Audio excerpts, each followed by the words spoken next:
Now, let's address the singers too. If you're a singer, you're not a lyricist, you're not a composer, you're a singer, okay? The copyrights for lyricist and composer is very old. It's 200 years old.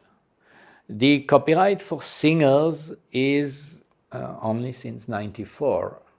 And in India, it's in 2012 because India is a signatory to the WIPO agreement on performers of 94. So yes, there can be a creative contribution of the singer, which gives him certain rights, not over the song, but here they have their own rights when it's used on broadcast or whatever. And there is now a copyright society for singers called ISRA, ISRA, and I recommend that all, and if you're a singer, you become a member of ISRA, and they will tell you what your rights are. But it is what we call the derived rights. It's a neighboring right. It's not the author's right. Author's right belongs only to the lyricist and the composer. The sound recording right too is what we call a neighboring right, because the same song can be recorded 1,000 times on 1,000 different record labels, sung by 1,000 different singers. It's still the same song. And each of these 1,000 labels, whenever their sound recording is exploited, some percentage is paid to the publisher and to the lyricist and composer. Paul McCartney's Yesterday has been recorded over 1,200 times, over 1,200 different recordings. All of them they pay. And today, Paul McCartney, from his publishing income, he earns more than he ever earned even when he was with the Beatles. Because today the music is, in those days it was limited, you had to buy albums.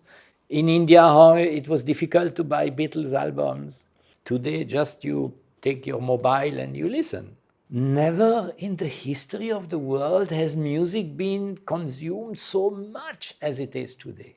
The gap is twofold. The gap is that the payments, the systems to make the payments transparent were not there because the tools were not there. It all went so fast. But now we have reached a level where we are able to master this flow. And this massive consumption, itself presents new challenges. As I said, PRS in 2015, 300 billion streams. 2016, 600 billion.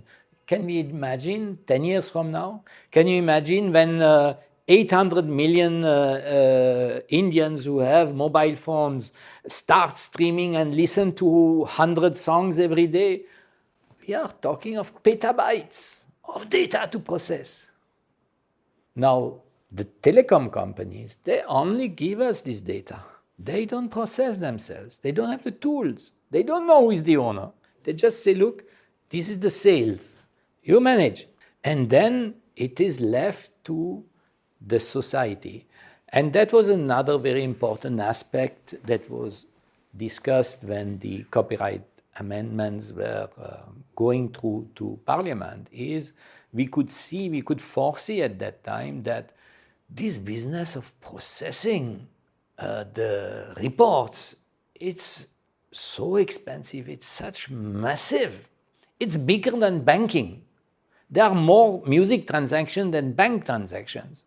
It's so massive that no record label is going to invest in this.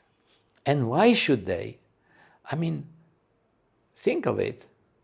Should I, if I am a record label, should I invest hundreds of crores to know whom I should pay? Doesn't make sense.